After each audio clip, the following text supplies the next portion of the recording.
Okay, सो मुझे बताओ comment section में कि विजिबल है स्क्रीन और ऑडिबल है वॉइस। या गुड इवनिंग दिव्या।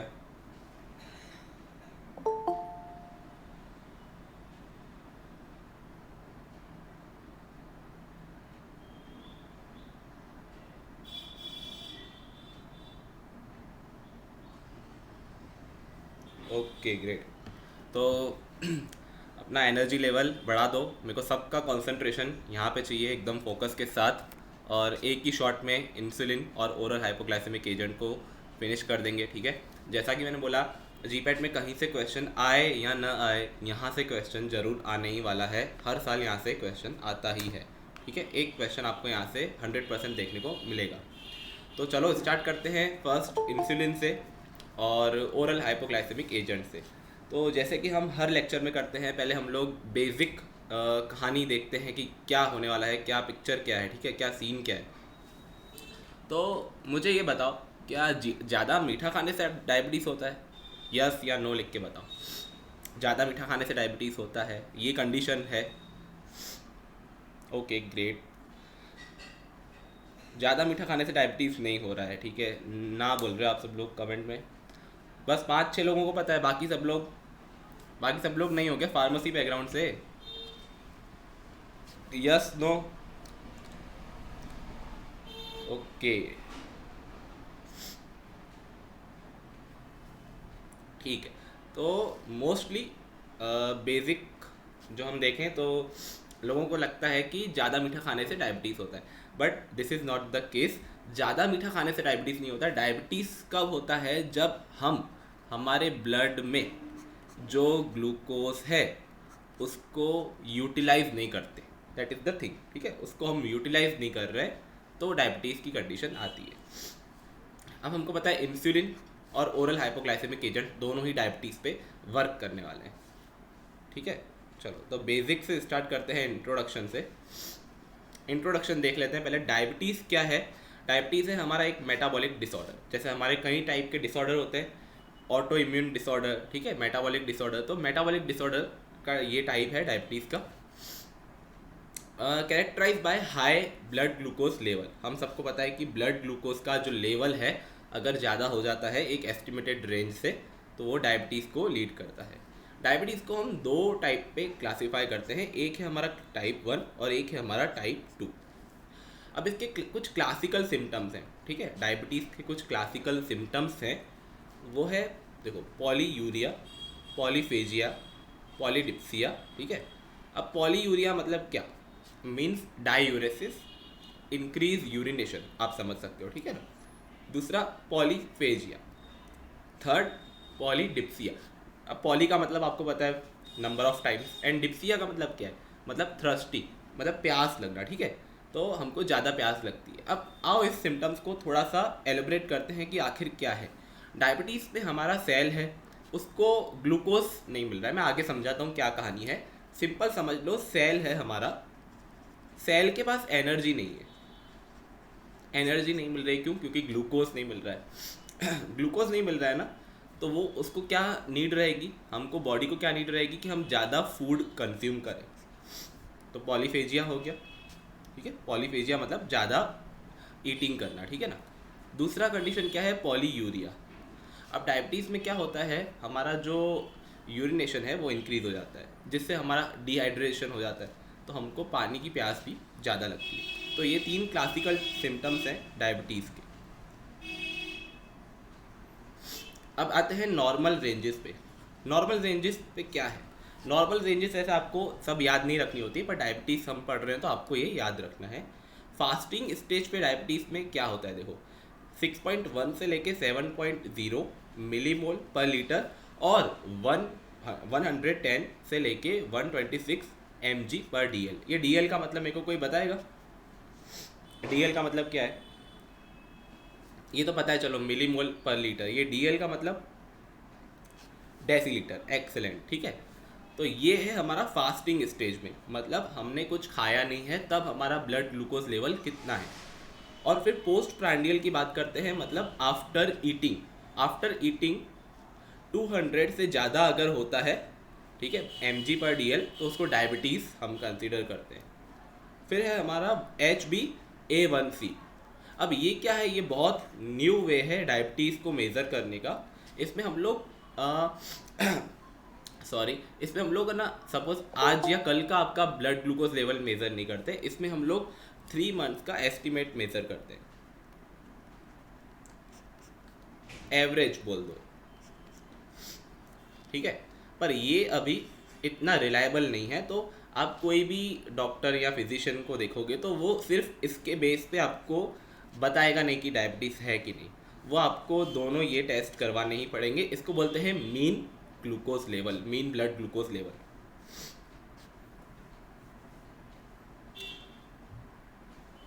ओके, ठीक है, चलो ग्रेट, इतना समझ में आ गया। अब मेन, ठीक है ना, सारा खेल ये है टाइप 1 और टाइप 2 डायबिटीज़ का कि ये क्या है और कैसे होता है। तो बिल्कुल बेसिक से बात करेंगे। मेरे पास लिखा हुआ है पीछे थियरी में, ठीक है, पर मैं आपको ये नहीं बताऊंगा, मैं आपको कहानी की तरह समझाता हूँ पहले, फिर थियरी तो हमको पढ़नी है, ठीक है, पहले कहानी की तरह सुन लो। देखो टाइप 1 में क्या होता है, आपके जो बीटा सेल हैं, सबको पता है, हम लोग 12th नहीं 10th से पढ़ते आ रहे हैं कि इंसुलिन जो है बीटा सेल से रिलीज़ होता है पेनक्रियाज के। अब इसमें क्या होता है, आपके जो सेल है ना वो डिस्ट्रक्ट हो जाते हैं, मतलब सेल मर जाते हैं, सपोज सिंपल भाषा में बोले तो। इसमें क्या होता है, आपका इंसुलिन तो निकल रहा है, ठीक है, इंसुलिन रिलीज तो हो रहा है, बिल्कुल ध्यान से समझना, इंसुलिन रिलीज तो हो रहा है, पर जो हमारे सेल हैं वो इंसुलिन को एडॉप्ट नहीं कर रहे, इंसुलिन की तरफ रिएक्ट नहीं कर रहे, इंसुलिन से सेंसिटिव नहीं है वो, तो इसको बोलते हैं इंसुलिन रेजिस्टेंस। समझ रहे हो, इंसुलिन पूरा निकल रहा है डायबिटीज़ में, टाइप 2 में, पर हमारे जो सेल है वो इंसुलिन को एक्सेप्ट नहीं कर रहे हैं। और यहाँ पे क्या है, सेल नहीं है, बीटा सेल मर गए हैं, ठीक है, तो बीटा सेल नहीं है तो हमारा इंसुलिन नहीं निकलेगा। तो अब देखो टाइप 1 में क्या है, सिंपल सी बात है कि इंसुलिन नहीं निकल रहा है, बाकी सेल तो इंसुलिन को एक्सेप्ट कर रहे हैं, ठीक है, पर इंसुलिन निकल नहीं रहा। तो टाइप 1 को सिर्फ एक ही चीज़ से ट्रीट किया जाता है, दैट इज़ इंसुलिन थेरापी। इसका और कोई इलाज मतलब है ऐसे, ठीक है, एडजुवेंट ड्रग देते हैं, ओरल एजेंट्स, पर मोस्टली 99% आप लोग इंसुलिन प्रेफर करोगे। क्यों? क्योंकि इंसुलिन निकल नहीं रहा है, सेल तो एक्सेप्ट कर रहे हैं टाइप 1 में, पर इंसुलिन निकल नहीं रहा है, तो इंसुलिन देंगे। टाइप 2 में क्या है, इंसुलिन तो है, निकल भी रहा है, रिलीज भी हो रहा है, पर यहाँ पे सेल बुरा मान के बैठे हैं, इंसुलिन से मतलब एक्सेप्ट नहीं कर रहे हैं इंसुलिन को, तो उसको ट्रीट करना पड़ेगा। तो उसको आगे हम देखेंगे कैसे ट्रीट करते हैं। अब ये है ना 10% देखने को मिलता है, कॉमन नहीं है, और ये आपका 90% देखने को मिलता है, मतलब बहुत कॉमन है। ये मोस्टली आपका देखने को मिलता है छोटे बच्चों में, मतलब हम जुवेनाइल भी बोलते हैं, ठीक है, और ये आपका होता है अडल्ट में। ओके, समझ रहे हो। अब यहाँ पे जो है बीटा सेल का मैंने क्या बोला, डिस्ट्रक्शन हो गया, मतलब सेल मर गए। यहाँ पे तो ऐसा कुछ है ही नहीं, सेल तो है, सेल तो रिलीज कर रहे हैं इंसुलिन, पर यहाँ पे मिस्टेक किसकी है, यहाँ पे सेल का प्रॉब्लम है, सेल एक्सेप्ट नहीं कर रहा है। समझ में आ रहा है, बिल्कुल क्लियर हो रहा है, ठीक है। अब देखो मैंने आपको ये बेसिक समझा दिया, अब आप पढ़ो ये, ठीक है। टाइप 1 डायबिटीज़ और type 2 diabetes, body fails to produce proper insulin, जैसे हमने बात की। यहाँ पे क्या है, सेल्स जो है वो fail to use the insulin, और ये कंडीशन को क्या बोलते हैं, इंसुलिन रेजिस्टेंस। ये लेस कॉमन है, मैंने आपको बताया, ये मोर कॉमन है, हमने बात की अभी पीछे बात की, ठीक है। यहाँ पे जो बीटा सेल का डिस्ट्रक्शन है वो काफ़ी ज़्यादा होता है, मैंने आपको बताया, सेल मर जाता है, ठीक है। यहाँ पे सेल तो हैं, इंसुलिन भी है, पर रेजिस्टेंस डेवलप हो गया है, दैट इज़ द प्रॉब्लम। इसको हमने बात की जुवेनाइल डायबिटीज़ बोलते हैं। और क्योंकि टाइप 1 डायबिटीज़ सिर्फ इंसुलिन से ट्रीट होती है, इसलिए इसको बोलते हैं इंसुलिन डिपेंडेंट डायबिटीज़ मेलिटस। और इसमें क्या देते हैं हम, ओरल एजेंट देते हैं, ठीक है, ड्रग्स देते हैं ओरली, तो इसको बोलते हैं non insulin dependent diabetes mellitus या फिर adult onset diabetes mellitus. Treatment can be only possible by insulin, जैसे हमने बात की, और यहाँ पे can be controlled by oral hypoglycaemic agents, ठीक है। तो ये बेसिक पैथोफिजियोलॉजी कैसे टाइप 1 और टाइप 2 किस बेस पे है आपको पता चल गया, ठीक है। यहाँ से भी क्वेश्चन आ सकता है, ये आपको इंट्रोडक्शन के लिए नहीं बता रहा हूँ, यहाँ से भी क्वेश्चन आ सकता है, ठीक है। तो क्लियर है, मेरे को बताओ, कि किसी को क्वेश्चन है तो बताओ, और क्लियर हो तो बताओ। क्लियर है सबको?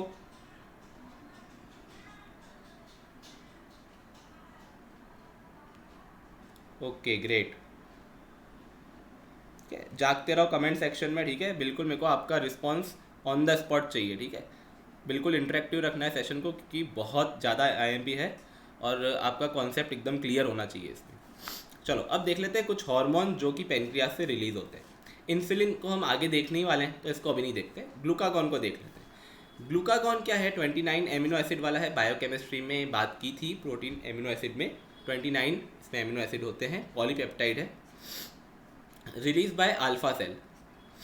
ये अल्फा सेल से होता है, ये बीटा सेल से, ठीक है, ये आपके डेल्टा सेल से, ये और ये एफ सेल से होता है। अब ये क्या करता है? कन्वर्जन करता है glycogen to glucose by glycogenolysis. अब आप लोगों ने अगर रिवीजन किया होगा हमारे कार्बोहाइड्रेट के चैप्टर का, ठीक है, तो हमने ये सारे टर्म्स क्लियर किए हुए थे कि ग्लाइकोजन से जब ग्लूकोज बन रहा है और ग्लाइकोजन टूट रहा है तो ग्लाइकोजिनोलाइसिस, लाइसिस मतलब टूटना। अब ग्लूकोज बन रहा है मतलब ये क्या कर रहा है? ग्लूकोज के लेवल को इंक्रीज करा रहा है ग्लूकागॉन। तो ग्लूकागॉन की जब कमी होगी या ग्लूकागॉन की डेफिशिएंसी होगी या हाइपोसिक्रीशन होगा ग्लूकागॉन का, तो हाइपोग्लाइसेमिया की कंडीशन में जस्टिफाई कर सकता हूँ, बिल्कुल कर सकता हूँ, क्योंकि यही तो है जो ग्लूकोज को इंक्रीज कर रहा है। इंसुलिन की बात करें, इसको हम आगे देखने वाले हैं तो इसको अभी नहीं देखते, ये बेसिक है, हम आगे डीप में देखने वाले हैं। सोमेटोस्टेरिन की बात की थी हमने, ग्रोथ हार्मोन के साथ की थी, ठीक है, पेनक्रियास से निकलता है, ये भी डिस्कस किया था, डेल्टा सेल से निकलता है। अब ये क्या करता है? इनिबिट करता है ग्लूकागॉन को भी और इंसुलिन को भी। हमने तब बात की थी कि इसकी सबसे दुश्मनी है, ऑलमोस्ट सारे हार्मोन को इनिबिट करता है, उसमें टीएसएच आ गया, ग्रोथ हार्मोन आ गया, हमारा गैस्ट्रिन, ग्लूकागॉन, इंसुलिन, सारे हार्मोन को इनिबिट करता है ये सोमेटोस्टेटिन। पेनक्रियाटिक पॉलीपेप्टाइड की बात करेंगे, रिलीज बाय एफ सेल, ठीक है, ये भी यहाँ से भी क्वेश्चन आ सकता है, इसको नोट करके रखना, और ये इनिबिट करता है पेनक्रियास के सारे सिक्रीशन को। अब देखो, जैसे कि आप लोगों ने एचपी में पढ़ा होगा एंडोक्राइन और एक्सोक्राइन, ठीक है, एंडोक्राइन मतलब डक्टलेस होता है, ठीक है, एंडोक्राइन मतलब डक्टलेस होता है और वो ब्लड के साथ ट्रैवल करता है। तो ग्लूकागॉन, इंसुलिन और सोमेटोस्टेटिन ये सारे एंडोक्राइन, देखो पेनक्रियाटिक पता है ना मिक्स ग्लैंड है, एंडोक्राइन भी है और एक्सोक्राइन भी है, तो ये ग्लूकागॉन, इंसुलिन और सोमेटोस्टेटिन एंडोक्राइन वे में निकलेंगे या फिर एक्सोक्राइन वे में निकलेंगे, मेरे को बताओ, एंडो या एक्सो?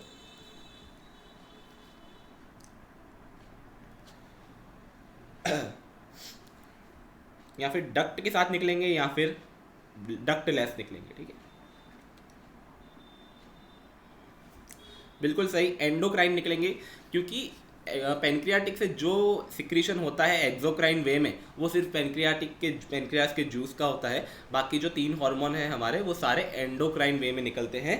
और इसको याद करने के लिए अगर आपको नहीं रह रहा है तो मैं ऐसे रखता था याद, एंडो, डो मतलब डक्टलेस, और यू कैन से डी मतलब डी से हम क्या बोलते हैं? दूर, तो ये दूर तक ट्रैवल करते हैं वाया ब्लड। अब डक्ट जो है वो हर जगह तो नहीं हो सकती ना, ब्लड हमारा हर जगह है, तो डक्ट के थ्रू दूर तक ट्रैवल करते हैं वाया ब्लड, तो एंडोक्राइन ये होंगे, ठीक है। चलो नेक्स्ट बात करते हैं अबाउट इंसुलिन।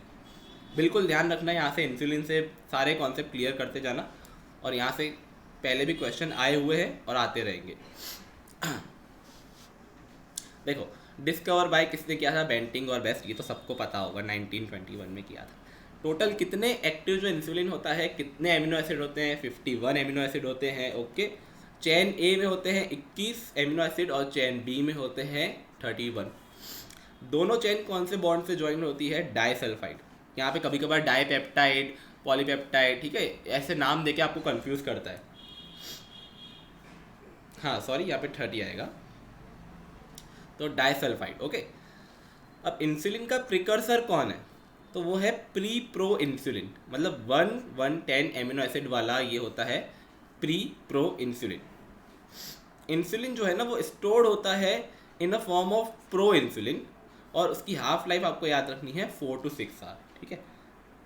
अब ये कैसे होता है प्री प्रो इंसुलिन और किस तरह से होता है? देखो, आपका जो प्री प्रो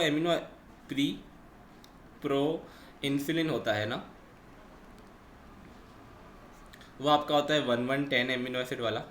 अब इसमें से कुछ एमिनो एसिड एक्सक्रीट आउट होके ये बन जाता है प्रो इंसुलिन, और इसको बोलते हैं इसमें मतलब 3 चेन होती है, चेन ए, बी और सी। ये होता है आपका स्टोरेज फॉर्म, और जो आपका रिलीज होता है एक्टिव वाला फॉर्म वो होता है आपका chain A and B, total 51 amino acid. Okay, तो इस तरह से आपका इंसुलिन अलग अलग स्टेज से निकलता है और आखिर में हमको मेन इंसुलिन मिल जाता है। तो आई थिंक क्लियर हो गया होगा, ये बिल्कुल बेसिक सी बात है। अब इंसुलिन हमने निकाल दिया, इंसुलिन बॉडी में आ गया, इंसुलिन ब्लड में भी आ गया, ठीक है, इंसुलिन आ गया। अब इंसुलिन वर्क कैसे करता है वो देखते हैं। देखो होता कैसे है, ये आपका सेल है। अब ये सेल कौन सा होगा, ये आपका कोई ऑलमोस्ट सारे सेल पर आपके इंसुलिन रिसेप्टर आए हुए होते हैं, ठीक है, इस तरह का होता है। अब यहाँ पे अल्फा 1 और मतलब दो अल्फा की यूनिट बाहर होती है और 2 बीटा की यूनिट ट्रांस मेम्ब्रेन होती है। बिल्कुल ध्यान से समझना, ये अल्फा की यूनिट 1, सब यूनिट 2, ये बीटा की सब यूनिट 1 और ये 2, ये दोनों ट्रांस मेम्ब्रेन है और ये दोनों बाहर है। अब जैसे ही इंसुलिन यहाँ पे आके बाइंड करता है, ठीक है, इंसुलिन यहाँ पे आके बाइंड करता है, यहाँ पे क्या होता है, टायरोसिन काइनेज एक्टिविटी होती है, टायरोसिन काइनेज एक्टिविटी होती है आपकी। अब इसमें काफ़ी सारे चेन रिएक्शन प्रोड्यूस होते हैं, ठीक है, काफ़ी सारी चेन रिएक्शन सेल्यूलर मैकेनिज्म में होता है, मतलब अलग अलग सेकेंडरी मैसेंजर वर्क करते हैं। इसमें आपका ये भी आता है PIP3, ठीक है, याद है किसी को ये बात की थी हमने, ऑक्सीटोसिन में बात की थी, PIP3, फॉस्फेटिडाइल आइनोसिटोल ट्राइफॉस्फेट, ठीक है, ये भी है। तो सेकेंडरी मैसेंजर की तरह वर्क करता है और एट द एंड ये एक्टिविटी जो होती है, ठीक है, इसके बाद क्या होता है, आपके यहाँ पे ट्रांसपोर्टर आए हुए होते हैं, ये आपके ट्रांसपोर्टर होते हैं, ये आपका एक ट्रांसपोर्टर है, ये दूसरा ट्रांसपोर्टर, ऐसे करके काफ़ी सारे ट्रांसपोर्टर आए हुए होते हैं।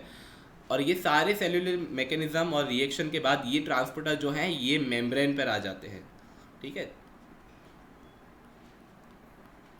अब इस ट्रांसपोर्टर के आने से क्या होगा, ये ट्रांसपोर्टर के आने से जो हमारा ग्लूकोज है वो इनसाइड द सेल एंट्री करेगा, ठीक है, और फिर फर्दर उसका मेटाबॉलिज्म होके एनर्जी प्रोड्यूस होगी। ये आपका बेसिक मैकेनिज्म होता है। अब कोई मेरे को बताएगा ये ट्रांसपोर्टर कौन से होते हैं। ये ट्रांसपोर्टर हमने देखे थे बायोकेमिस्ट्री में, कार्बोहाइड्रेट चैप्टर में, याद है किसी को। इंसुलिन डिपेंडेंट कुछ ट्रांसपोर्टर होते हैं, कुछ हम इसको GLUT4 करके आइडेंटिफाई करते हैं, ठीक है, GLUT4, हाँ 2 नहीं होते 4 होते हैं, GLUT4, ओके, मतलब इंसुलिन डिपेंडेंट ग्लूकोज ट्रांसपोर्टर होते हैं। तो हमने क्या किया, इंसुलिन आया, उसने काफ़ी सारे मैकेनिज्म को एक्टिव किया, ट्रांसपोर्टर जो है वो मेम्ब्रेन पर लेके गया, ग्लूकोज को अंदर बुलाया, बोला वेलकम, आ जाओ सेल के अंदर और आके ATP प्रोड्यूस करो। तो ये ग्लूकोज कहाँ से कम हुआ, ब्लड से कम हुआ ना, ब्लड से कम हुआ, सेल में आ गया, तो ये ब्लड शुगर लेवल क्या हो गया, कम हो गया। तो ये है आपके इंसुलिन का मेन मैकेनिज्म, ये इंसुलिन का मैकेनिज्म है, ठीक है, कि इंसुलिन रिलीज होने के बाद ऐसा काम करेगा, ये होता है आपका मेन मैकेनिज्म, ओके। अब ये देखो मोस्टली सारे सेल पर ये रिसेप्टर होते हैं, पर कितने डेंसिटी में है, डेंसिटी में मतलब कितने रिसेप्टर हैं वो डिपेंड करता है सेल टू सेल। सबसे ज़्यादा रिच कौन से सेल होते हैं आपके, लीवर के और फैट के सेल जो है सबसे ज़्यादा रिच होते हैं with respect to insulin receptor. Clear है ये सब मैकेनिज्म, क्लियर है इंसुलिन का कि रिपीट करूं मैं।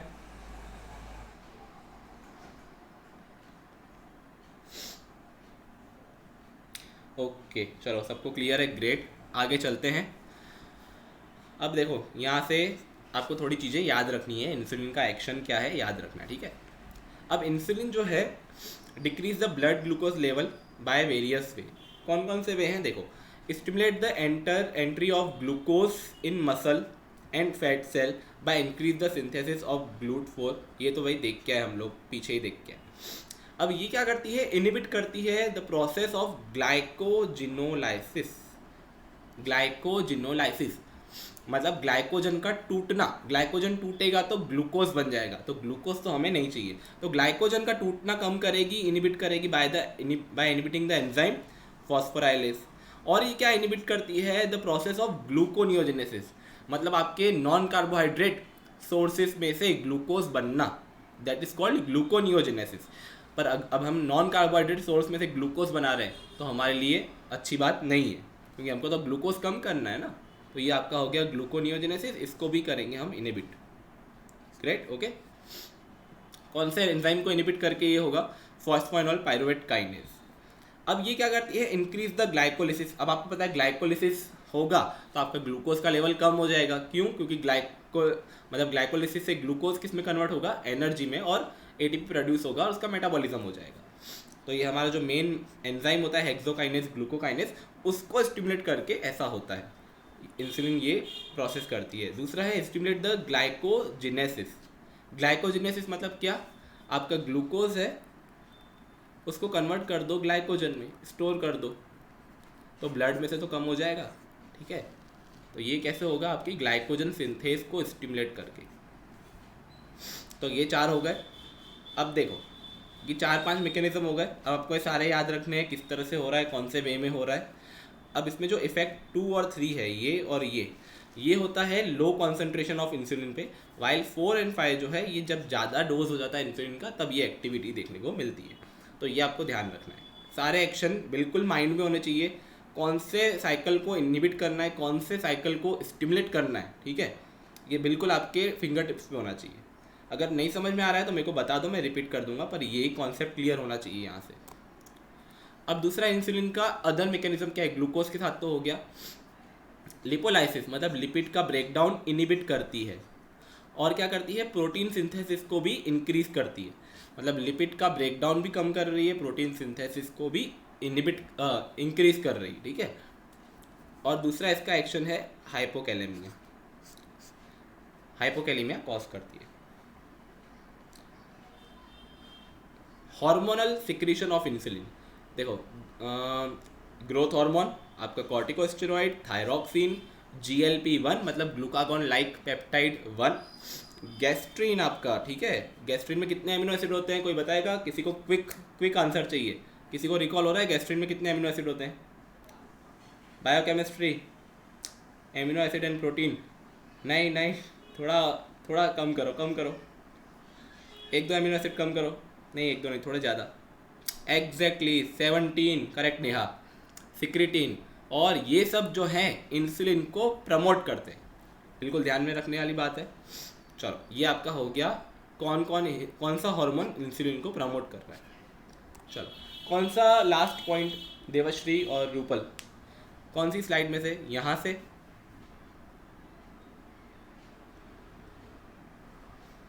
लास्ट ये इफेक्ट वाला, कॉन्सेंट्रेशन वाला।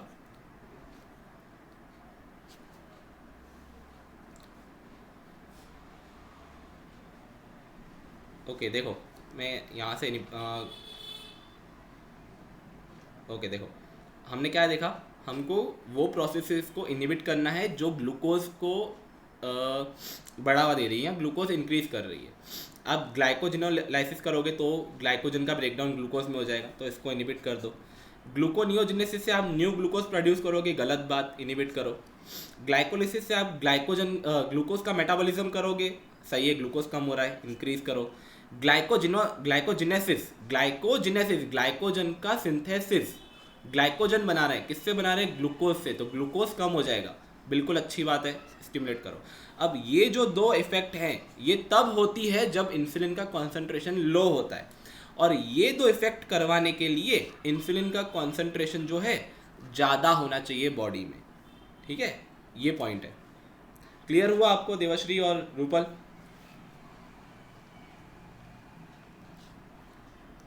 गॉट इट, चलो ओके, ठीक है। अभी तो बहुत हमको आगे तक जाना है, बिल्कुल एनर्जी बनाए रखना, बिल्कुल भी हमको एनर्जी डाउन नहीं करनी है। चलो अब हम देखते हैं एक ट्राइंगल की बात करते हैं, अल्फा बीटा डेल्टा ट्राइंगल की बात करते हैं। ओके, इसमें क्या है,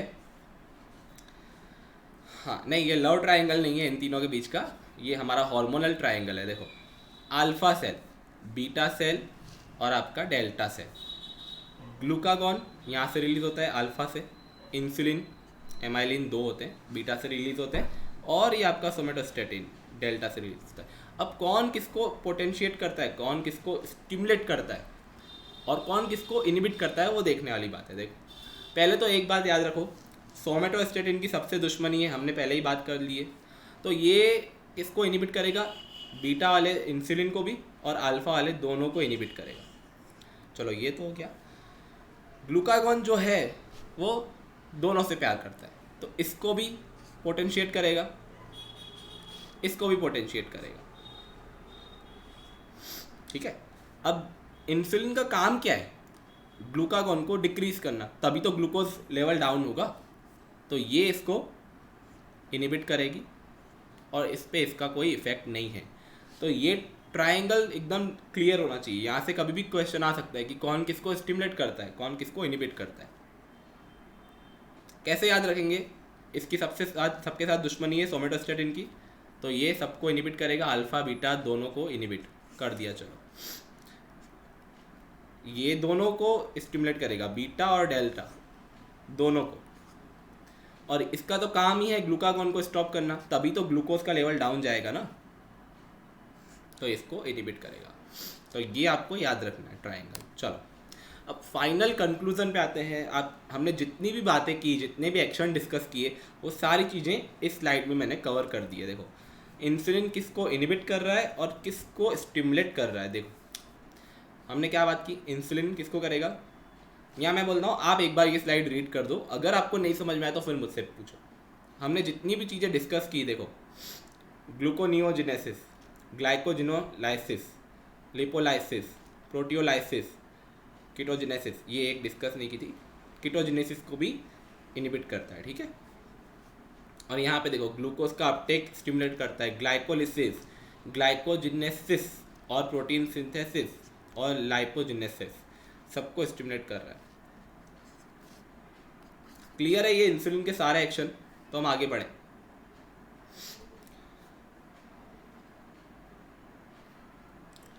कोई डाउट हो तो मेरे को बताना, ठीक है, कमेंट में। हम आगे बढ़ते हैं। चलो ग्रेट। अब ये है आपके इंसुलिन के प्रिपरेशन। अब देखो लिपिड वाला क्या था, लिपिड का मैंने क्या बोला, देखो लिपिड का जो है ना लिपोजिनेसिस, मतलब लिपोजिनेसिस को स्टिमुलेट करता है, लिपिड की सिंथेसिस बढ़ाता है, और लिपिड मतलब इसको लिपिड की तरफ पोटेंशिएट करता है, मीन्स लिपिड की सिंथेसिस बढ़ा रहा है और लिपिड का ब्रेक डाउन कम कर रहा है। ठीक है, लिपिड का ब्रेक डाउन कम किया, लिपिड की सिंथेसिस को बढ़ा दिया, इंसुलिन का वर्क है। ओके चलो अब हमने इंसुलिन की प्रिपरेशंस की बात की थी। मैंने आपको ग्रुप में बताया था कि सबको ये प्रिपरेशन याद करके आनी है। देखो रैपिड एक्टिंग, यहाँ पे बात हो रही है आपके ऑनसेट की, मतलब कितना फास्ट एक्ट करता है। तो आपका इंसुलिन, लिस्प्रो, एस्पार्ट और ग्लूलिसिन। फिर है आप यहाँ से आपका हो जाएगा ड्यूरेशन, मतलब टाइम। ये शॉर्ट एक्टिंग है, मतलब शॉर्ट ड्यूरेशन, ये इंटरमीडिएट ड्यूरेशन और ये लॉन्ग ड्यूरेशन। शॉर्ट में आपका आ जाएगा रेगुलर इंसुलिन और सेमिलेंट है, ये सब प्रिपरेशन है। ओके, और ये आपका इंसुलिन जिंक सस्पेंशन, या फिर इसको लेंटे भी बोलते हैं, और ये NPH न्यूट्रल प्रोटामाइन हैगेड्रॉन, और यहाँ पे इसको आइसोफेन इंसुलिन भी बोलते हैं। तो ये बेसिकली आपको सारा याद करने वाला है। सारी प्रिपरेशन आपको याद होनी चाहिए। डायरेक्ट क्वेश्चन आते हैं कि लॉन्ग एक्टिंग कौन सा है, शॉर्ट एक्टिंग कौन सा है, रैपिड कौन सा है, तो इस तरह से। तो आप एक बार याद कर लेना, इसको पढ़ लेना, बाकी इसमें कुछ है नहीं समझने जैसा। चलो की पॉइंट यहाँ पे बात करेंगे। सारी इंसुलिन जो है उसकी प्रिपरेशन जो है वो होती है न्यूट्रल pH पे 7.2 से लेके 7.4 तक, एक्सेप्ट इंसुलिन ग्लेरगिन। ओके, इसको हम लो pH पे सप्लाई करते हैं। सप्लाई मतलब प्रिपरेशन ही जो है वो लो pH पे रेडी होती है हमारी, दैट इज़ 4 pH। तो इसको कोई भी इंसुलिन के साथ आप मिक्स करके नहीं दे सकते। बाकी कोई भी इंसुलिन आप कॉम्बिनेशन में दे सकते हो मिक्स करके, पर इसको किसी के साथ आप मिक्स नहीं कर सकते, ये एक बात। दूसरा पॉइंट है इंसुलिन देते कहाँ पे हैं और कौन से रूट से देते हैं। तो सब क्यूटेनियस देते हैं, एब्डोमेन पे दे सकते हैं, आर्म पे, बटॉक्स पे और थाई पे। अब ये मैंने इस तरह से क्यों लिखा है, कोई बताएगा ये मैंने क्यों लिखा है इस तरह से? पहले एब्डोमेन, आर्म, बटॉक और थाई, इसका कोई रिलेशन है सबके बीच में? ये मैंने लिखा है on the basis of absorption. सबसे ज़्यादा आपका एब्जॉर्प्शन होगा एब्डोमेन पर, सबसे नहीं, एक्शन नहीं, एब्जॉर्प्शन कहाँ से ज़्यादा होता है? आर्म पर, फिर बटॉक्स पर और फिर थाई पर। मतलब एब्जॉर्प्शन कम होता जा रहा है, थाई पर सबसे कम होगा, ठीक है, और एब्डोमेन पे सबसे ज़्यादा एब्जॉर्प्शन देखने को मिलेगा। सारी इंसुलिन हम लोग सबक्यूटेनियस देते हैं। Only regular insulin can be given by ivy. कि ये एक्सेप्शन है, आपको याद रखने हैं कि कौन सी पीएच एक्सेप्शनल है, कौन सी रूट ऑफ एडमिनिस्ट्रेशन एक्सेप्शनल है। 2 इनहेलेशनल इंसुलिन भी मार्केट में आई थी, दैट इज एक्सुब्रेया और एफ्रीजा। एक्सुबेरा को बैन कर दिया गया due to lung cancer and fibrosis, और अफ्रीज़ा भी लंग प्रॉब्लम्स के, लंग्स में मतलब प्रॉब्लम्स डेवलप करती है, तो अभी यूज़ नहीं करते। बेसिकली कोई भी इसमें से, दोनों में से यूज़ इफेक्टिवली यूज़ नहीं होता, या फिर थेराप्यूटिकली अभी तक यूज़ नहीं हो रहा है, क्लिनिकल प्रैक्टिस में नहीं है इन शॉर्ट। आप लोग जब मास्टर्स करो, ठीक है, तो प्रोजेक्ट वगैरह में ट्राई करना बनाने का, ओरल या फिर कोई और रूट से इंसुलिन बनाने का ट्राई करना। एनीवेज चलो, इंसुलिन यहाँ पे आपका पूरा होता है। अब चलेंगे एंटी हाइपरग्लाइसेमिक या फिर ओरल हाइपोग्लाइसेमिक एजेंट्स पे। तो इंसुलिन क्लियर है, मेरे को थम्स दे दो सब लोग। सबको समझ आ रहा है इंसुलिन? क्लियर हो गया? मैकेनिज्म ऑफ एक्शन, सारी चीज़ें, एक्शंस बहुत इंपॉर्टेंट है।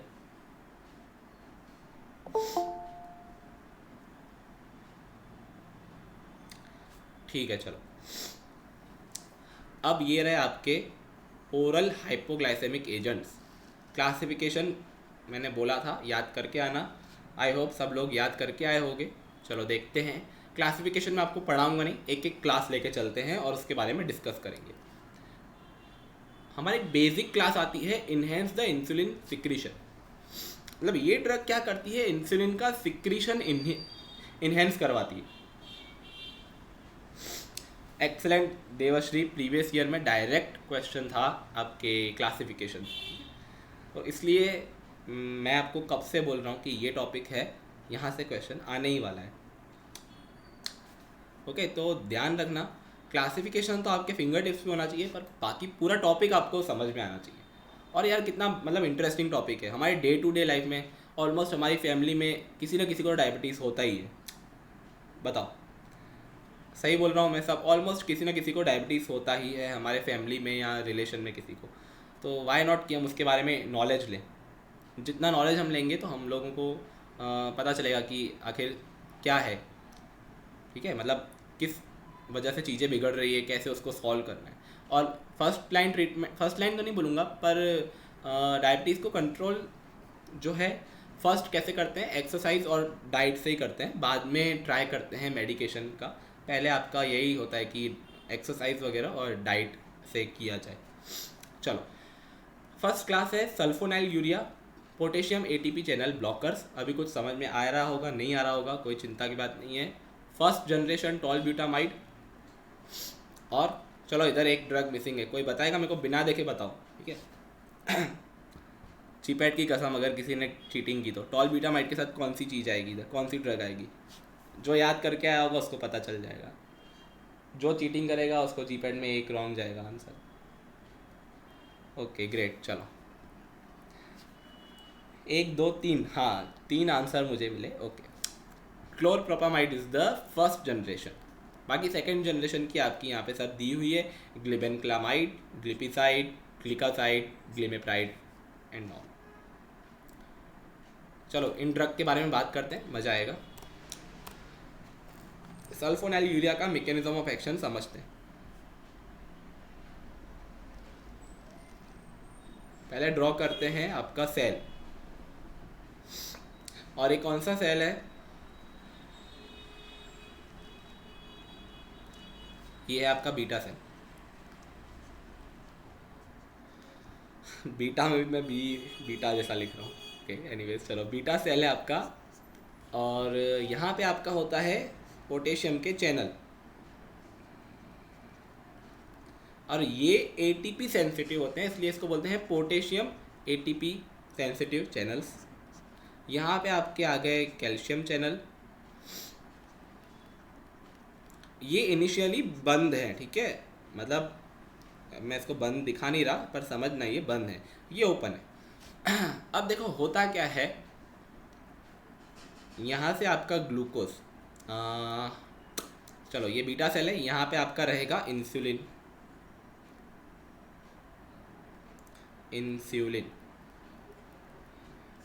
बिल्कुल ध्यान से समझना। अब ये सेल में क्या होता है, आपका जो ब्लड के थ्रू ग्लूकोज आता है, ये आ गया आपका ग्लूकोज। ग्लूकोज क्या करेगा, मेटाबोलाइज हो जाएगा, ठीक है, इसका मतलब सारे हमने ग्लाइकोलिसिस हो जाएगा, सारी प्रोसेस पड़ी हुई है, एट द एंड हमारा एटीपी प्रोड्यूस होगा। अब क्या होता है, ये एटीपी के थ्रू ये जो चैनल हैं पोटेशियम चैनल, ये इससे सेंसिटिव होते हैं एटीपी से। नॉर्मल इंडिविजुअल की बात कर रहा हूँ मैं, डायबिटिक पेशेंट की बात नहीं कर रहा। एटीपी से सेंसिटिव, मतलब एटीपी से सेंसिटिव होते हैं ये पोटेशियम चैनल। तो ये जो चैनल है ना, ये बंद हो जाता है पोटेशियम चैनल का। अब बंद हो जाता है तो क्या होता है, यहाँ पे पोटेशियम जो है अंदर इनसाइड उसका कॉन्सेंट्रेशन बढ़ता रहता है, तो डीपोलराइजेशन की कंडीशन होती है, यहाँ से कैल्शियम एंट्री लेता है अंदर। अब ये कैल्शियम ने एंट्री ली, ये इंसुलिन का एक्सोसाइटोसिस करा दिया, इंसुलिन रिलीज कराया। अभी समझ नहीं आ रहा होगा, मैं फिर से बता दूंगा, अभी थोड़ा कॉन्सेंट्रेट करते जाओ। ये हो गई आपकी एक कंडीशन, नॉर्मल इंडिविजुअल की बात कर रहे हैं। अब देखो सल्फोनाइल यूरिया का रोल कहाँ आता है। अब हमने नॉर्मल इंडिविजुअल की बात की, अब जो डायबिटिक पेशेंट हैं उसमें क्या होता है, ये जो चैनल है पोटेशियम का, इसकी सेंसिटिविटी कम हो जाती है विथ रिस्पेक्ट टू एटीपी। मतलब अब ये एटीपी से सेंसिटिव नहीं है। अब एटीपी तुम कितना भी बढ़ा लो इधर, ये बंद नहीं होगा, ठीक है, ये बंद नहीं होगा, तो इसको बाहर से बंद करना पड़ेगा, तभी तो यहाँ पे पोटेशियम बढ़ेगा। मतलब पोटेशियम बढ़ेगा तो कैल्शियम अंदर आएगा, कैल्शियम अंदर आके एक्सोसाइटोसिस कराएगा। पहले तो ये एटीपी से बंद हो जा रहे थे, पर डायबिटिक इंडिविजुअल में ये एटीपी से सेंसिटिव नहीं होते, तो यहाँ पे आप इनिबिटर दे दो, आपका सल्फोनाइल यूरिया, हो गया बंद। सल्फोनाइल यूरिया आपने दिया, पोटेशियम एटीपी चैनल बंद हो गए, यहाँ पे पोटेशियम का लेवल बढ़ गया, कैल्शियम आया, कैल्शियम ने एक्सोसाइटोसिस करा दिया। ये एक प्रोसेस होती है इंसुलिन रिलीज करवाने की, किस तरह से सल्फोनाइल यूरिया ने रिलीज कराया, ठीक है। मैं ज़्यादा फास्ट तो नहीं बोल रहा हूँ ना, मेरे को कोई एक जन बता दो कमेंट में, तो मैं थोड़ा स्लो कर दूँ। स्पीड नॉर्मल है ना, ओके ठीक है। चलो अब ये हो गया एक मैकेनिज्म सल्फोनाइल यूरिया का। चलो अब मैं इसी पिक्चर में आपको सारे, देखो सल्फोनाइल यूरिया का हमने देख लिया, पोटेशियम एटीपी चैनल ब्लॉकर की बात कर दी, ठीक है। अब देखो मैग्नीटाइड या फिर फिनाइल एलानिन एनालॉग, ये भी इसको ही ब्लॉक करते हैं, ठीक है। तो आपकी सेकेंड ड्रग भी इसको ही ब्लॉक कर रही है, तो मैकेनिज्म सेम हो गया। बिल्कुल ध्यान रखना, ये सारे चारों के चार मैकेनिज्म अभी एक सेकंड में क्लियर होने वाला है, ठीक है। दो के मैंने कर दिए हैं, इसका हो गया, इसका मैकेनिज्म क्लियर हो गया। अब glucagon like peptide 1 receptor agonist और DPP4 इनिबिटर, इसकी बात करते हैं, एक सेकंड में मैकेनिज्म इसका क्लियर करते हैं। चलो ये हो गया आपका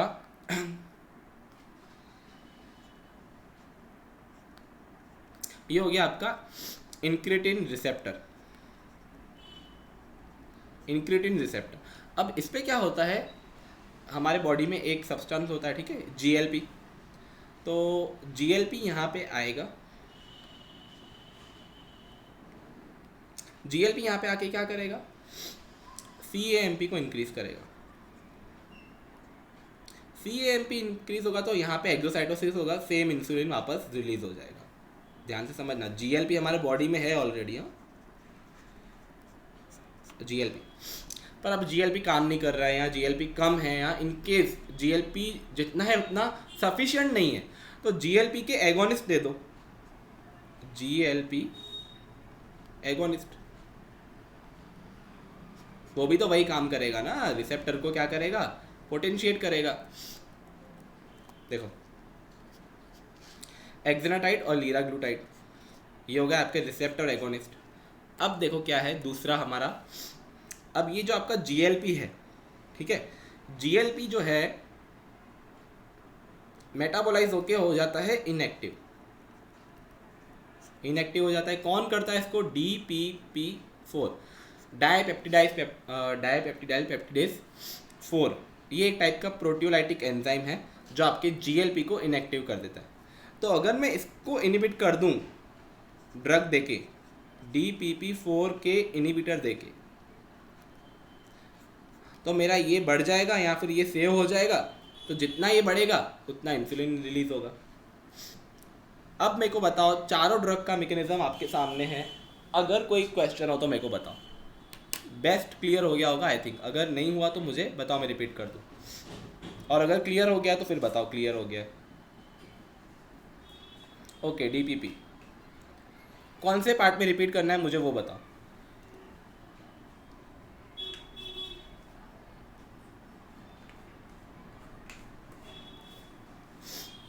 नहीं समझ आया किसी को, DPP वाला रिपीट कर देता हूँ मैं। ओके,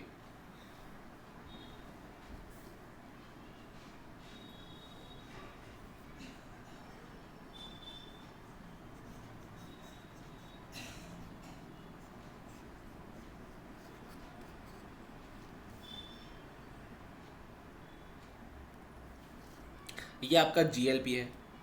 अब जीएलपी जो है, ठीक है, जीएलपी मेटाबोलाइज होके हो जाता है इनएक्टिव। अब मुझे तो जीएलपी ज़्यादा चाहिए ना, एगोनिस्ट की तो बात नहीं है, चलो एगोनिस्ट तो मैं दे दूंगा, पर मुझे अगर जीएलपी ज़्यादा चाहिए मेरे रिसेप्टर पे तो वो सीएमपी इंक्रीज करेगा, इंसुलिन को बाहर निकालेगा। तो जीएलपी मुझे ज़्यादा चाहिए, तो जो इसको इनएक्टिव कर रहा है DPP4, उसको अगर मैं इनिबिट कर दूं ड्रग देके, तो इसका मेटाबॉलिज्म तो लो हो जाएगा, जीएलपी का मेटाबॉलिज्म लो हो जाएगा, तो इनएक्टिव नहीं होगा। इनएक्टिव नहीं होगा तो जीएलपी का कॉन्सेंट्रेशन बढ़ेगा। अब बताओ समझ में आया कि नहीं आया? जिसको समझ में नहीं आ रहा था अब समझ में आ गया। ओके चलो आ गया, ग्रेट। अब ये है आपका KDT से मैंने इमेज लिया है, सिंपल सी बात है। ये देखो यहाँ पे आपके सल्फोनाइल यूरिया या मैग्लीटाइड आके बाइंड करेंगे, पोटेशियम चैनल जो है आपका बंद होगा, बंद होने से डीपोलराइजेशन होगा, कैल्शियम अंदर आएगा, कैल्शियम अंदर आएगा तो आपका हो जाएगा एक्सोसाइटोसिस। ये हो गया आपका दो मैकेनिज्म। फिर क्या है हमारे पास, इंक्रेटिन रिसेप्टर। इंक्रेटिन रिसेप्टर पे आपका जीएलपी खुद, ठीक है, बॉडी में जो जीएलपी है वो जीएलपी एगोनिस्ट दोनों वर्क करेंगे, वर्क करके सीएमपी इंक्रीज करेंगे और आपका इंसुलिन बाहर निकलेगा। और इनकेस अगर आपका जीएलपी ये DPP4 इनएक्टिव कर रहा है तो आप DPP4 को इनिबिट कर दो, आपके पास ड्रग तो है ही, सीटाग्लिप्टिन विल्डाग्लिप्टिन, यही है ना ड्रग। ये रही आपकी सीटाग्लिप्टिन विल्डाग्लिप्टिन, मतलब ग्लिप्टिन वाली ड्रग। 4 ड्रग का मैकेनिज्म ऑफ एक्शन हमने 1 सेकंड में, मतलब 1 सेकंड नहीं, मतलब एक पिक्चर में साथ में क्लियर कर दिया। बिल्कुल क्लियर हो गया। ऋतिक आपको क्लियर हुआ किस तरह से पोटेशियम चैनल को हमने बंद किया तो इधर डीपोलराइजेशन कंडीशन डेवलप हुई, तो कैल्शियम को अंदर आना पड़ा, वो अंदर आया तो कैल्शियम अंदर आता है तो एक्सोसाइटोसिस ही कराता है। ठीक है, आप लोगों ने अभी वो मतलब नहीं पढ़ा है ना ANS वाला शायद, इसलिए कैल्शियम अंदर आता है तो मोस्टली एक्सोसाइटोसिस कराता है। चलो मुझे तो लग रहा है बिल्कुल क्लियर हो गया होगा, अगर नहीं हुआ हो तो आप मेरे को पूछो। अब बात करते हैं थियरी की। सल्फोनाइल यूरिया एक एक क्लास लेके चलते हैं, एक एक क्लास के कुछ स्पेशल पॉइंट हैं, कुछ स्पेशल साइड इफ़ेक्ट हैं, ठीक है, कुछ स्पेशल यूज़ है, वो देखते हैं। सल्फोनाइल यूरिया हमने देखा जो सेकेंड जनरेशन है वो ज़्यादा पोटेंट है, ये तो मतलब ये तो सबको पता है, ठीक है। फर्स्ट जनरेशन से पोटेंट या फिर ज़्यादा इफेक्टिव ही होता है हमारा सेकेंड जनरेशन। साइड इफ़ेक्ट की बात करते हैं तो आपको पता है मोस्टली जो ड्रग हैं डायबिटीज़ की ओरल, इनका साइड इफ़ेक्ट होता है हाइपोग्लाइसेमिया, ठीक है। अब आप लोग क्या बोलोगे कि सर हाइपोग्लाइसेमिया तो करवाना है तो वो साइड इफ़ेक्ट कैसे हो गया? सिंपल सी बात है ना, जब नाम है ओरल ग्लाइसेमिक एजेंट, तो हाइपोग्लाइसेमिया साइड इफेक्ट कैसे हो गया? वो तो हमारा इंडिकेशन है। देखो, इंडिकेशन नहीं है, वो हमारा मोटिव है, हमको वो करवाना है। पर ये ड्रग ग्लूकोज का लेवल इतना डाउन कर देते हैं कि वो हद से ज़्यादा नीचे चला जाता है, और उस कंडीशन में फिर आपको चक्कर आने लगते हैं, ठीक है, आपकी एनर्जी लो हो जाती है, तो हाइपोग्लाइसेमिया डेवलप होता है। मैक्सिमम ये क्लोरप्रोपामाइड से होता है, आपका फर्स्ट जनरेशन। कॉलेस्टिक जॉन्डिस भी होता है, ये क्लोरप्रोपामाइड का स्पेसिफिक साइड इफेक्ट है, ठीक है। और disulfiram action, disulfiram like action का मतलब क्या है? मतलब डाइसल्फिराम एक ड्रग होती है जो अल्कोहल एब्यूज़ में देते हैं। हम लोग CMS में इसको अच्छी तरह पढ़ेंगे, बट कहने का मतलब क्या है, डाइसल्फिराम एक्शन से क्या होगा जब आप ये दोगे ना क्लोरप्रोपामाइड, और उसके बाद अगर पेशेंट ने अल्कोहल इंटेक किया तो उसको dizziness, chest tightening, headache, nausea, vomiting जैसे सिम्टम्स होंगे, और इसको दूसरी भाषा में बोलते हैं अल्कोहल इंटॉलरेंस। समझ में आ रहा है? मतलब अभी इतना बेसिक करो, CNS में हम लोग डिटेल में देखेंगे।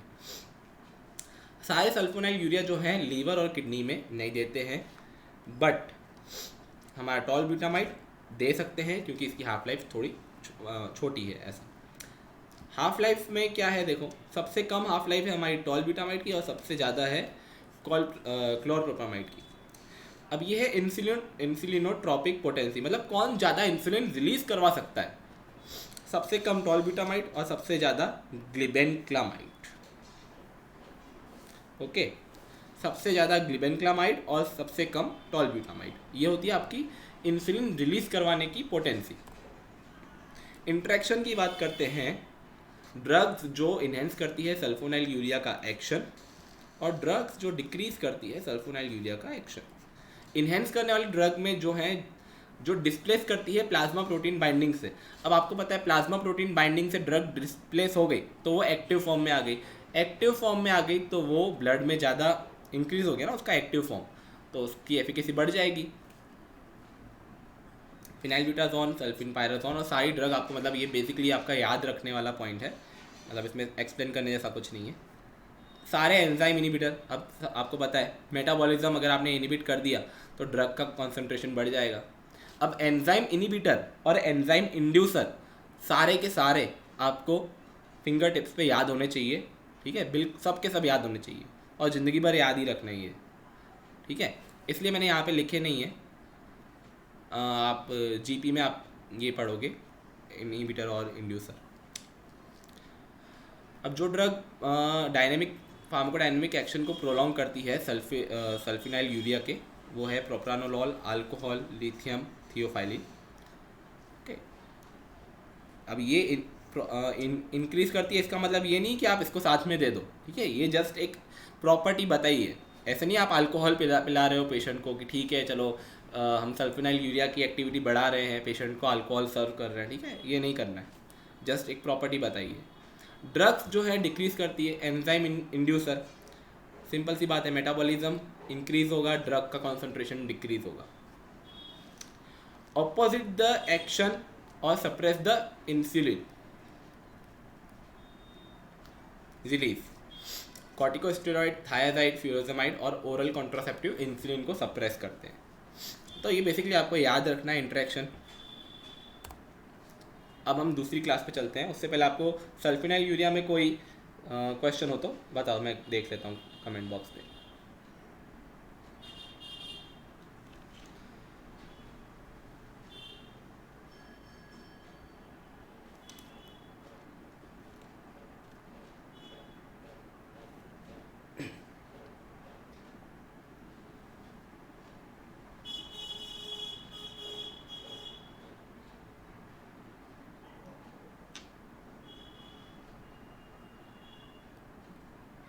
Clear aldehyde dehydrogenase inhibitor, correct है ऋतिक।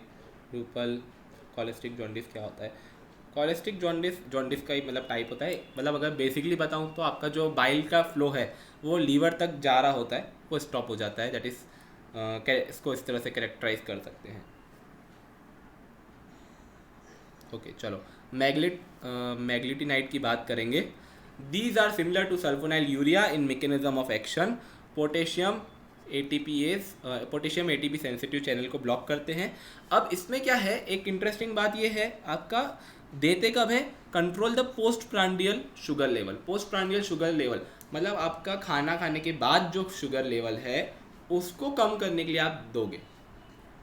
इसमें हाइपोग्लाइसेमिया होगा और वेट गेन होगा, ठीक है। वेट गेन हो रहा है, ध्यान रखना मैग्लेटिनाइड में वेट गेन हो रहा है, ठीक है। कुछ ड्रग वेट लॉस भी कराती है तो उसको अलग से लिखना है हमको। GLP-1 agonist glucagon like peptide 1, okay, receptor agonist. अब ये ड्रग इंजेक्टेबल देते हैं, ये पहली बात आपको ध्यान रखनी है। मैकेनिज्म ऑफ एक्शन समझा चुका हूँ मैं, इंट्रिंसिक नहीं, इंक्रीटिन रिसेप्टर जो है आपका उसको एगोनिस्ट करती है। Cause the increase secretion of insulin, suppress the glucagon and reduce the gastric emptying. Gastric emptying reduce करना इसकी अलग प्रॉपर्टी है, और इंसुलिन का सिक्रीशन बढ़ा रही है, ये तो हमारी मेन प्रॉपर्टी जो हमने डिस्कस की। अब ये डिक्रीज करती है वेट को, GLP-1 जो है वेट को डिक्रीज करती है। हाइपोग्लाइसेमिया इससे भी होगा, सल्फोनाइल यूरिया से भी होगा और मैग्लेटिनाइड से भी होगा। और इससे एक स्पेशल साइड इफेक्ट देखने को मिलता है, that is acute pancreatitis. Pancreas में इन्फ्लामेशन देखने को मिलती है एक्यूट, ठीक है। चलो DPP-4 इनिबिटर, मैकेनिज्म सबका क्लियर करके आए हैं, इसलिए अभी कोई चिंता की बात नहीं है। सिमिलर प्रॉपर्टीज़ है, GLP-1 की तरह एगोनिस्ट है, GLP-1 एगोनिस्ट की तरह, खाली एक प्रॉपर्टी अलग है कि ये वेट न्यूट्रल है। यहाँ से क्वेश्चन आ सकता है, वेट न्यूट्रल कौन सा डायबिटिक मतलब एंटी डायबिटिक एजेंट है? आपका जवाब क्या होगा, DPP-4 इनिबिटर। इसके साइड इफेक्ट नेजोफेरेंजाइटिस और रेस्पिरेटरी और यूरिनरी इन्फेक्शन देखने को मिलता है। साइड इफेक्ट 1, 1, 2, 2, 3, 3 ही है, ज़्यादा नहीं है, सबके स्पेसिफिक है, तो आपको स्पेसिफिकली याद रखने हैं सबके।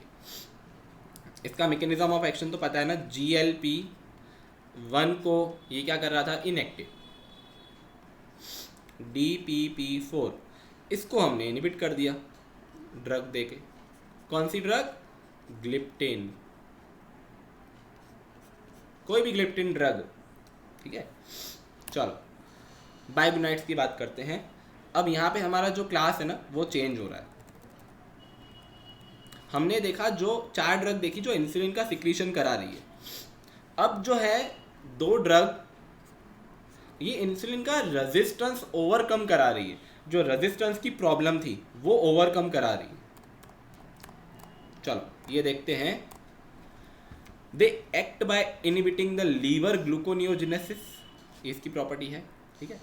अब इसका एग्जैक्ट मैकेनिज्म जो है बाइबुनाइट्स का अभी तक फिगर आउट नहीं हुआ है, पर हम स्टडीज से ये पता चला है कि शायद ये एक्ट कैसे करती है। ये एक्ट करती है AMPK पर, adenosine monophosphate dependent protein kinase पर ये एक्ट करती है, और इससे ये क्या करती है, ग्लूकोनियोजेनेसिस को कम करती है। अब ग्लूकोनियोजेनेसिस मतलब ग्लूकोज जो बन रहा है उसको कम कर रही है। अनदर मैकेनिज्म क्या है इसका, reduce the intestinal absorption of glucose. ये देखा गया है कि इंटेस्टिनल एब्जॉर्प्शन ग्लूकोज का कम हो रहा है, पर एग्जैक्ट किस तरह से कम हो रहा है, ठीक है, वो अभी तक फिगर आउट नहीं हुआ है। Also increase the insulin signalling. Insulin का सिग्नलिंग मतलब रेजिस्टेंस ओवरकम कराना या रेजिस्टेंस आपका कम करवा देना। जो सेल आपका एक्सेप्ट नहीं कर रहा था ना इंसुलिन, वो अब कम हो जाएगा। साइड इफेक्ट की बात करते हैं। मेन साइड इफेक्ट क्या है, lactic acidosis, mainly patient with the kidney impairment. Weight loss, अब देखो यहाँ पे वेट लॉस आ गया, हाँ ध्यान रखना, कहाँ वेट इंक्रीज हो रहा है, कौन से क्लास में डिक्रीज हो रहा है, ये सब अलग से लिखा हुआ होना चाहिए आपको। यहाँ से क्वेश्चन देखने को मिल सकता है। Contraindication, renal impairment. अब देखो लैक्टिक एसिडोसिस कैसे होता है, आपका जो लीवर है वो क्या कर रहा था, वो कर रहा था, ध्यान से सुनना, ठीक है, सबका कंसंट्रेशन देखो। लैक्टेट जो है हमारा यूज़ कर रहा था, किस में यूज़ कर रहा था, ग्लूकोज बनाने में। कैसे, ग्लूकोनियोजेनेसिस से। पर ग्लूकोनियोजेनेसिस की प्रोसेस आपने रोक दी तो लैक्टेट जो है लीवर में बढ़ गया, तो लैक्टेट एसिडोसिस की कंडीशन को वो लीड करता है। क्लियर। सेकेंड क्लास है हमारा थायाजोलिडीन डायोन्स। अब ये कैसे act by stimulating PPAR gamma और पेरोक्सिसोम प्रोलिफरेटर एक्टिवेटेड रिसेप्टर गामा। अब ये एक रिसेप्टर होता है, इसकी कहानी क्या है सुनो। पीपीआरए गामा क्या है, responsible for transcripting the genes which increase the insulin sensitivity. PPRA gamma जो है वो ट्रांसक्रिप्ट करता है ऐसे कुछ ऐसे जीन्स को डेवलप करता है जो आपके इंसुलिन की सेंसिटिविटी को बढ़ाता है या रेजिस्टेंस को डिक्रीज करता है। तो वैसे तो नॉर्मली फैटी एसिड है ना, वो एक्टिवेट करता है आपके पीपीआरए गामा को, पर अगर हम इसका एगोनिस्ट दे दें तो भी बात सेम हो जाएगी। हमारे ऐसे जीन्स डेवलप होने लगेंगे जो इंसुलिन की सेंसिटिविटी बढ़ाएगा। तो ये वही एगोनिस्ट ही है, पीपीआरए गामा का एगोनिस्ट है। These drugs cause increase in HDL, LDL and triglyceride। अब पूरी जगह हमने जितने भी ड्रग देखे, सिर्फ एक ही ऐसी ड्रग है जो HDL को इंक्रीज कर रही है, तो ये याद रखना। अब इसमें जो भी ड्रग है जैसे कि रोजिग्लिटाजोन, वो बैंड कर दी है due to myocardial infection and आपका CHF। ट्रोग्लिटाजोन जो है वो विड्रॉल कर दी गई है आपकी हेपेटोटॉक्सिसिटी की वजह से, और पियोग्लिटाजोन जो है वो प्रेफर कर सकते हैं। मतलब सिंपली बोलें तो क्लिनिकल प्रैक्टिस में मोस्टली ये ड्रग आपको देखने को नहीं मिलेगी, ठीक है, बहुत रेयरली आपको देखने को मिलेगी कि ये टाइप की ड्रग दी गई हो। चलो, अल्फा ग्लूकोसिडेस इनिबिटर। अब दो सेकेंड क्लास भी हमारी खत्म हो गई। बोर तो नहीं हो रहे ना आप लोग, सब समझ में आ रहा है आप लोगों को, कॉन्सेप्ट क्लियर हो रहा है? बताओ मुझे कमेंट में। ओके, क्लास सी क्लास कौन सी है हमारी? मिसेलेनियस। अब इसमें है ना एडजुएंट थेरापी है, मतलब ये भी आपको रेयरली देखने को मिलेंगे ड्रग सारे, ठीक है। कैसे होता है काम देखते हैं, चलो। अल्फा ग्लूकोसिडेस इनिबिटर, मैकेनिज्म पे आ जाते हैं पहले सब कुछ छोड़ के। हमारे इंटेस्टाइन में जो कॉम्प्लेक्स कार्बोहाइड्रेट हैं, ठीक है, उनको सिंपल ग्लूकोज में कन्वर्ट करना है। नॉर्मली ऐसा होता है, कौन करता है? Alpha glucosidase. कॉम्प्लेक्स कार्बोहाइड्रेट को उठाओ, उसको मेटाबोलाइज करो, उसको प्रोसेस करो, उसको ग्लूकोज, नॉर्मल आपको पता है ग्लूकोज है, ठीक है, मोनोसेकेराइड है, कॉम्प्लेक्स से सिंपल फॉर्म में लेके आओ, ग्लूकोज में कन्वर्ट करो। अब ये ग्लूकोज को आप एब्जॉर्ब करा दो इंटेस्टाइन में। ये सारी प्रोसेस इंटेस्टाइन में हो रही है, ठीक है। अब ये कंडीशन नॉर्मली होती है, पर डायबिटिक के पेशेंट में हमको पता है कि ग्लूकोज हमको ब्लड में कम करना है, तो अब ये एब्जॉर्ब तो ब्लड में ही होगा। तो अगर मैं ये कॉम्प्लेक्स कार्बोहाइड्रेट का कन्वर्जन ग्लूकोज में होना अटका दूं, बंद करवा दूं, तो मेरे कॉम्प्लेक्स कार्बोहाइड्रेट ग्लूकोज में कन्वर्ट नहीं होंगे, तो ग्लूकोज एब्जॉर्ब नहीं होगा। ये ऐसे ही अगर मेटाबॉलिज्म ये ऐसे ही अगर डाइजेस्ट होने होंगे तो होंगे, अदरवाइज ये बॉडी से एक्सक्रीट आउट हो जाएंगे। तो हम यहाँ पे देते हैं inhibitor.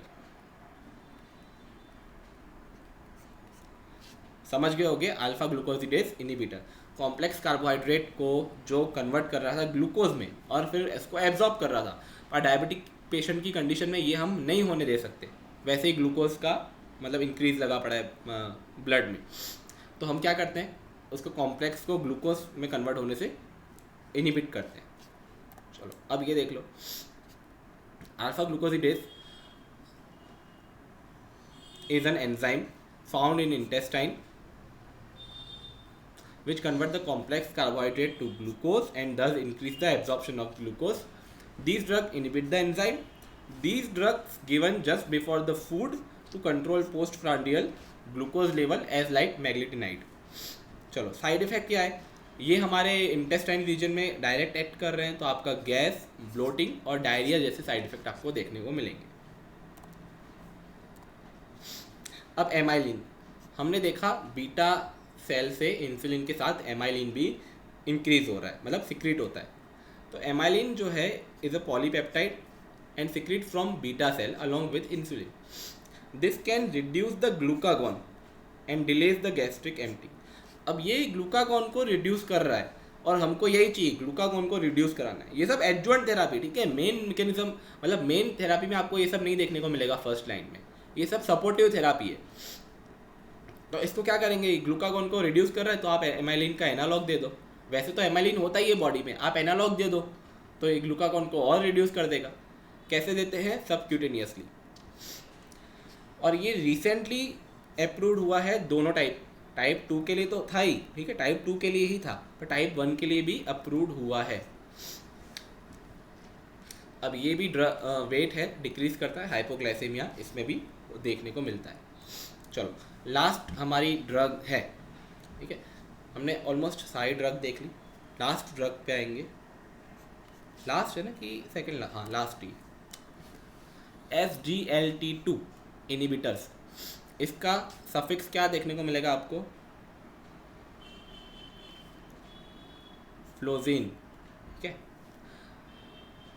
These drugs act by inhibiting SGLT2 through which glucose reabsorbed from the kidney। ये आपका सपोज ले लेते हैं हम एक साइट, यहाँ से ग्लूकोज आया, ये आपका जो GFR मतलब जो फिल्ट्रेशन होके आता है ना नेफ्रॉन में, वो मैं दिखा रहा हूँ। अब यहाँ से हमने डायबिटिक्स में क्या देखा था, काफ़ी सारी चीज़ें रीएब्जॉर्ब हो जाती है, तो आपका ग्लूकोज भी रीएब्जॉर्ब हो जाता है बाय SGLT2। मेरे को याद आ रहा है कार्बोहाइड्रेट में मैंने आपको बताया था SGLT2। इसको हमने याद कैसे रखा था, दो मतलब हमारे पास 2 किडनी होती है, ठीक है, तो हमने याद रखा था कि किडनी पे ये होता है। अगर किसी को याद आ रहा हो तो मेरे को बताओ, शायद हमने यही ट्रिक से याद रखा था SGLT2, तो किडनी पर होता है ये। अब यहाँ से ग्लूकोज रीएब्जॉर्ब हो जाएगा ब्लड में नॉर्मल कंडीशन में, अगर हम इसको इनिबिट कर दें, ठीक है, ड्रग देके मैंने इसको इनिबिट कर दिया, तो ये ग्लूकोज क्या हो जाएगा, एक्सक्रीट आउट हो जाएगा। कहाँ पे, यूरिन में। और यूरिन में अगर ग्लूकोज आया, यूरिन में अगर ग्लूकोज आ रहा है तो कौन सी कंडीशन को लीड करेगा, ग्लूकोजोयूरिया। ग्लूकोजोयूरिया का मतलब यूरिन में ग्लूकोज का आना या ग्लूकोज का मिलना, दैट इज कॉल्ड ग्लूकोजोयूरिया। अब क्योंकि आपको पता है ग्लूकोज इज द मतलब जहाँ पे ग्लूकोज होता है, ठीक है, वाटर होता है, वहाँ पे माइक्रोब्स आ जाते हैं।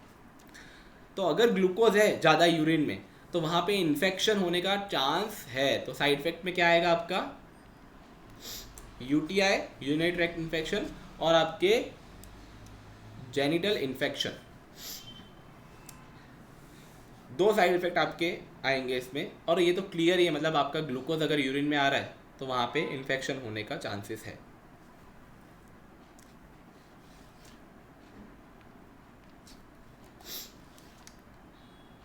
ओके चलो बताओ, क्लियर है सबको यहाँ तक?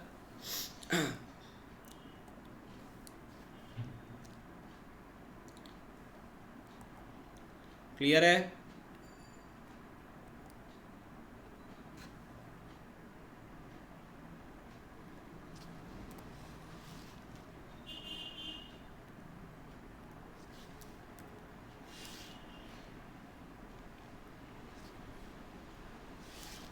ओके तो ये हमने कंप्लीट किया आपका मोस्ट इम्पोर्टेंट टॉपिक इंसुलिन और हाइपोग्लाइसेमिक एजेंट। तो मेरे को बताओ कैसा रहा, आपको समझ में आया, मज़ा आया? क्योंकि मैं बहुत एक्साइटेड था ये टॉपिक पढ़ाने के लिए, क्योंकि मेरा फेवरेट टॉपिक है और इम्पोर्टेंट भी है और इंटरेस्टिंग भी लगता है यार, काफ़ी मतलब रिलेट कर सकते हैं इससे डायरेक्ट।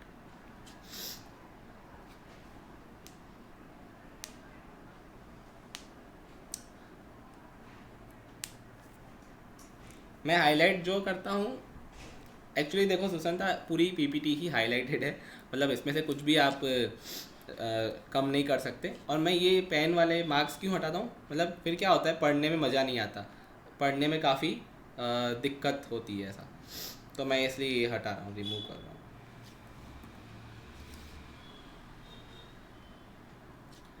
बाकी सारी चीज़ें हाईलाइटेड है, आपको सारी चीज़ें पढ़नी है, ये सारा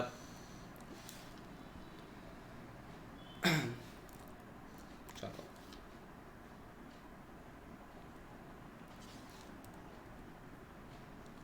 देखो बाकी जो मैकेनिज्म मैंने आपको ड्रॉ करके समझा है सल्फोनाइल यूरिया के और इंसुलिन के, ये मैं रिमूव नहीं कर रहा, ये आपको पीपीटी में एप्लीकेशन पर मिल जाएंगे, मतलब पीडीएफ के फॉर्म में।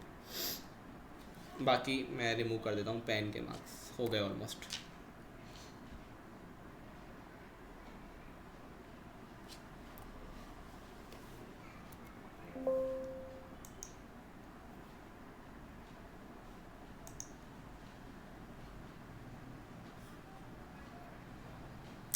मैग्लेटिनाइड मैं गोलू मोलू हो गई weight gain. DPP4 inhibitor weight neutral है तो DP एक्सलेंट देवश्री, नाइस। इसको हम अपने निमोनिक्स में ऐड कर देते हैं, DPP4 इनिबिटर, ग्रेट। इसको निमोनिक्स में ऐड करके मैं पीडीएफ में डाल दूंगा, या फिर मैं अपनी पीपीटी में लिख दूंगा, ठीक है, फिर अपलोड करूंगा। मैं एक सेकंड रिकॉर्डिंग क्लोज कर देता हूँ।